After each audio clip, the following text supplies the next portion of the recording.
Hello, today we will be discussing centrifugal force. Centrifugal force. So it comes into play when an object is turning. When an object is turning or turning of an object takes place. Turning of an object takes place. So it is related with turning of an object. When the object turns, centrifugal comes into play. So for example, this is the pen. If I rotate, if I turn, so anything placed here, it will be pushed away. It will be pushed away. So this is the point of turning. Around this point it turns, around this point it rotates. So it will be pushed away from this point.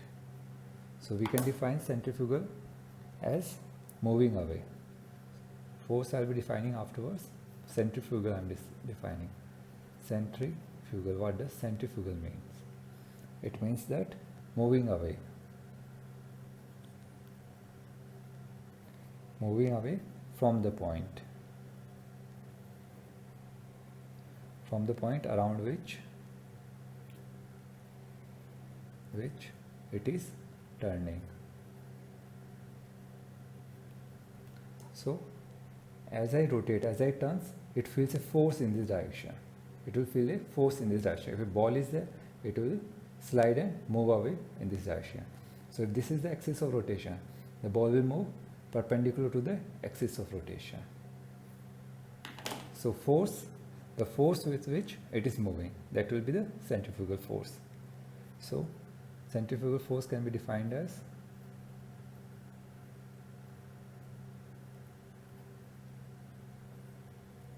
it is a force. It is a force directed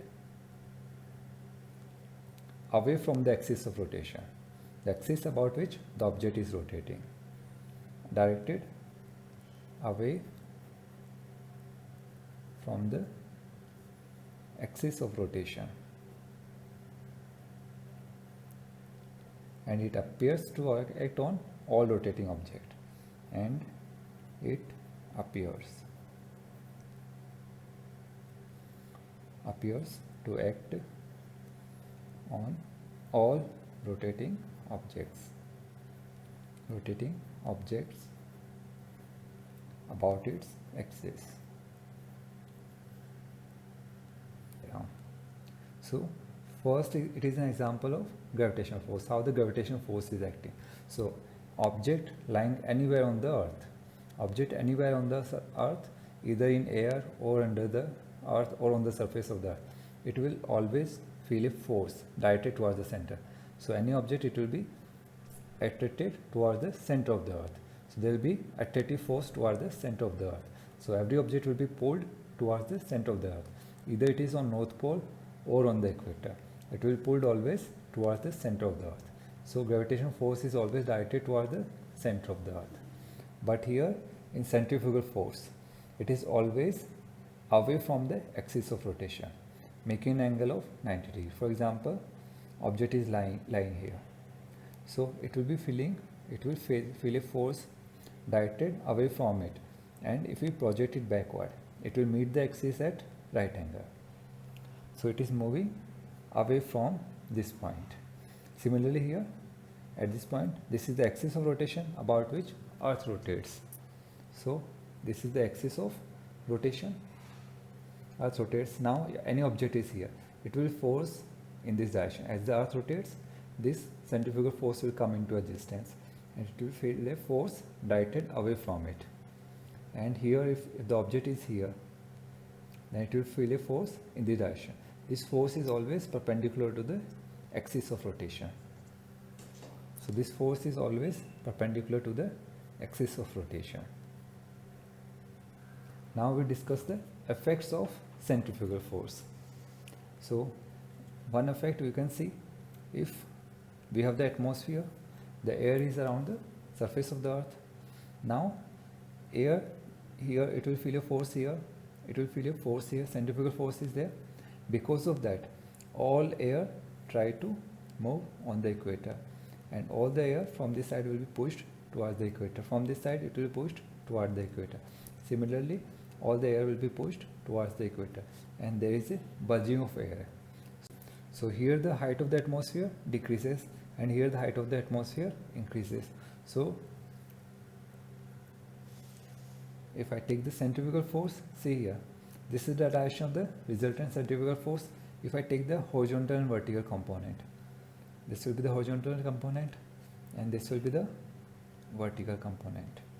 Now see here, the horizontal component, because of this horizontal component, things will be pushed towards the equator. Things will be pushed towards the equator. And what things? The fluids, that is the air and the ocean water. Water in the ocean, that will be pushed towards the equator. And the air, the atmosphere, it will be pushed towards the equator. So here we will see that atmosphere, here the atmosphere height decreases and here it increases.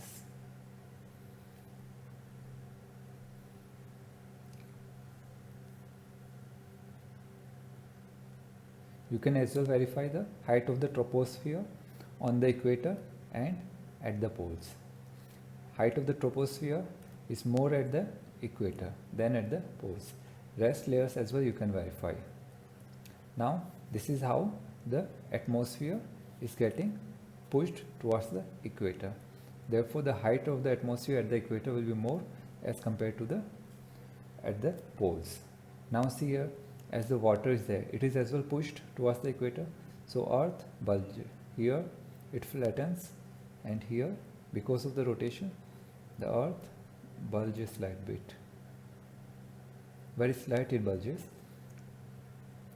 Very slight. So because of this centrifugal force, there is a bulging of the earth take place.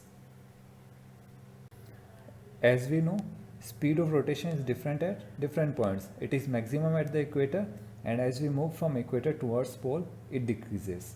The speed of rotation at different points is different, and it decreases as we move from equator to the poles. Towards the pole as we move, the speed of rotation at that point decreases. And because of that, at every point there will be different amount of centrifugal force. Here the maximum centrifugal force. This as well account for the bulging of the air on the equator. As you discussed Coriolis force and centrifugal force, now we will be discussing effects of speed of rotation. Effects of speed of rotation.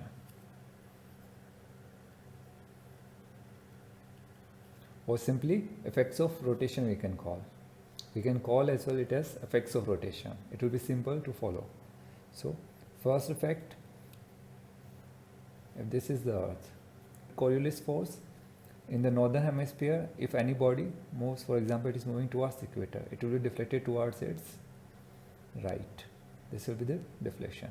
If it is moving towards the pole, it will be deflected towards right. This will be the direction. So it will be deflected in this direction, and it will be deflected in this direction. And in the southern hemisphere, if any body is moving towards the equator, it will be deflected towards its left. Or if it is moving in this direction, it will be deflected towards its left, this direction. Or if in this direction it is moving, it will be deflected towards its left in this direction.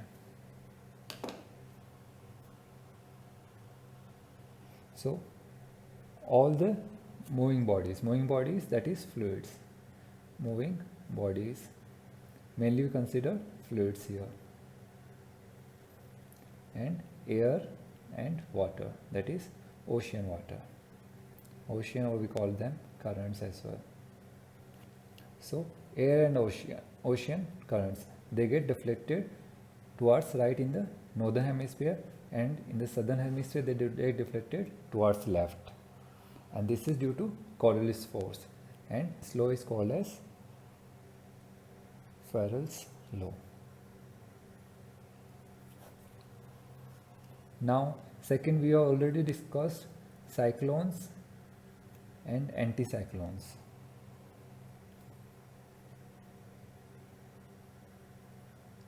So because of this Coriolis force, they get deflected in southern hemisphere as well in northern hemisphere. So cyclones in northern hemisphere, they will be anti-clockwise. They will be anti-clockwise. And cyclone in southern hemisphere, they will be clockwise. This is because of Coriolis force. As we know, Earth, different pressure belts are formed, and this depend on the insolation from the sun. Because of that, different pressure belts are formed. Equatorial low pressure belt, subtropical high pressure belt, subpolar low pressure belt, and polar high pressure. So because of this rotation as well, there is a movement of air.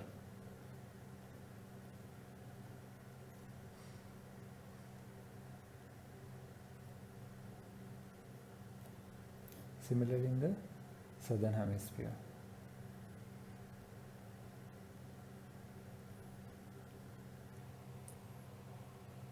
So all the air is rushed in this subtropical zone. All the air is rushing towards the equator. So there is a bulging of air on the equator and flattening of air at the poles. Flattening of air at the poles. At the poles, the air get flattened. Now as we know, rotation causes day and night. Day and night are caused by rotation. Since day and night are caused, if this is the earth, this is the sun, half portion it will be day, this is the circle of illumination, here will be night. So during day, this portion will accumulate heat from the sun. This portion will be receiving heat from the sun, so heat will be accumulated here. And night, as it is in the shadow area, so there will be low temperature here. So there is a variation of temperature on both the sides.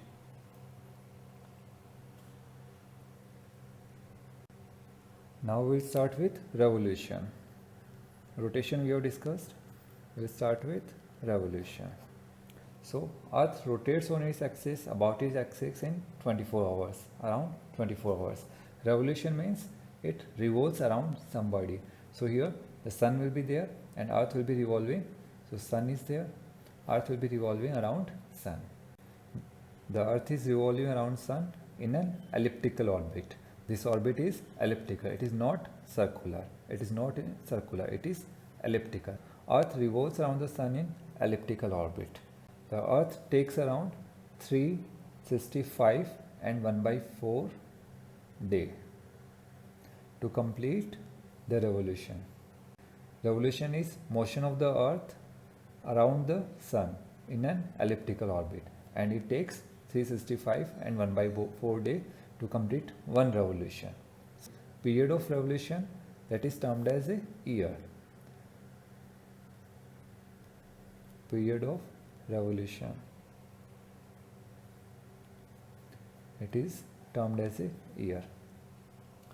To complete one orbit around the sun, to complete one orbit around the sun, that is termed as a year, and it is 365 days 1/4 days.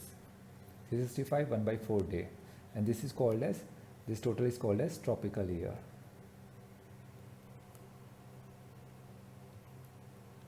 So our regular year, that is 365 days. There is a difference of 1/4 day between the tropical year and the calendar year. Therefore, after every 4 years, one complete day is added. A day is added to account for this 1/4 day. So this is the elliptical orbit of the Earth. Earth revolves around the sun in an elliptical orbit. Now there will be a point where Earth will be closest to the sun, and there will be a point when Earth will be farthest from the sun. So the point when the Earth is closest to the sun, that is called as perihelion. That is called, termed as perihelion. Peri means near. Peri means near or around, whereas helion means sun. So it is near the sun. Perihelion means near the sun. So at this point, our Earth will be closest to the sun, and the distance is about 147 million kilometer. And this perihelion happens on 3rd of January. perihelion happens on 3rd of January. On 3rd of January, our Earth is closest to the Sun. Now its distance increases from the Sun. Distance is increasing, and here the farthest distance. It is at the maximum distance from the Sun. So at this point, it is called as aphelion. This is called as aphelion.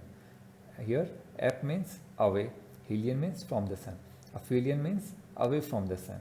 It is farthest from the Sun, and this distance is about 152 million kilometers, and this occurs on 6th July. On 3rd January, our Earth is closest to the Sun. On 6th July, our Earth is farthest from the Sun. So perihelion means closest to the Sun, near the Sun. Aphelion means away from the Sun, far from the Sun. And due to increase in distance, there will be difference in temperature. At this point, it will be receiving more energy, more heat from the Sun as compared to aphelion. On perihelion, we are receiving more heat, more energy from the Sun as compared to the aphelion. Minimum on the aphelion.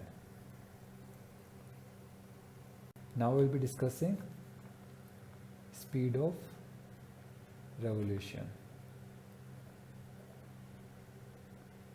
The speed with which it is moving around the Sun. The speed of Earth varies at every point around the Sun. So here, when the Earth is closest to the Sun, its speed is maximum. That is, speed is maximum at perihelion, and its speed will be minimum at aphelion. So the Earth will be fastest at this point, and now its speed will decrease, and here the minimum. Again its speed will increase, goes on increasing, here the maximum speed. Now it starts again decreasing. So it is moving like this.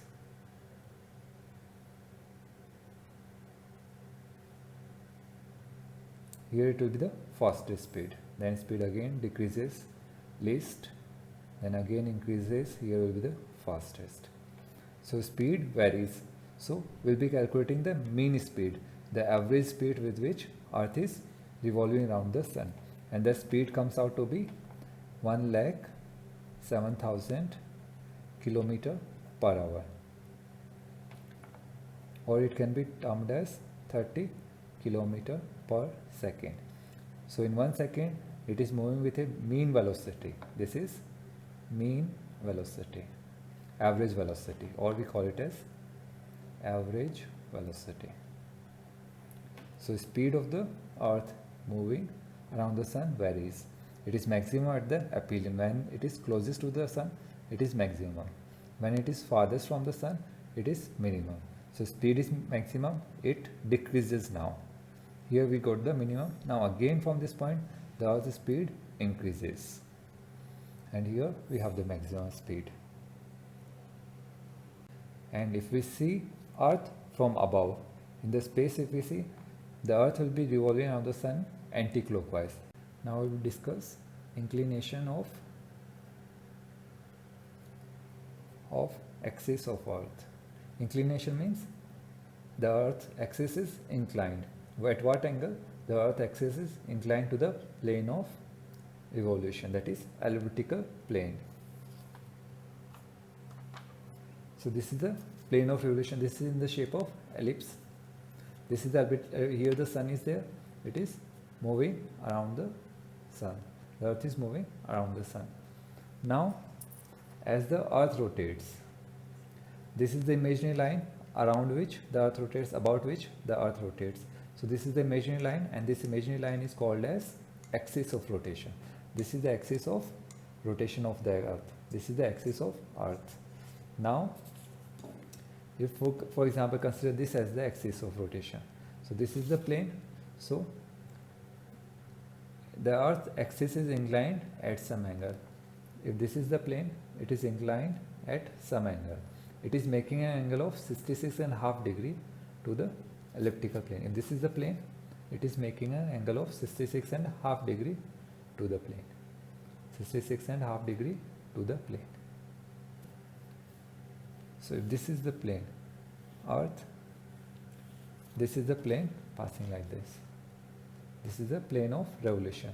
So Earth axis, this will be the axis of Earth, and it is making an angle of 66.5 degree. This is the plane. With this plane, the earth axis is making 66 and half degree. Earth axis is making 66 and half degree angle. It is not perpendicular to the plane of revolution. It is making 66 and half degree, and to the perpendicular, this is the plane, this is the plane, to the perpendicular it is making 23 and half degree, that is 90 minus 66 and half degree. So it is making 23 degree angle with the perpendicular from the plane, and to the plane of revolution, to the elliptical plane, it is making 66 and half degree. It is making 66 and half degree. So earth axis is inclined at an angle of 66 and half degree with the plane of revolution, that is elliptical plane. Now one thing you must remember, when the earth revolves around the sun in an elliptical orbit, its axis is always at an angle of 66 and half degree. So axis remains parallel at each point.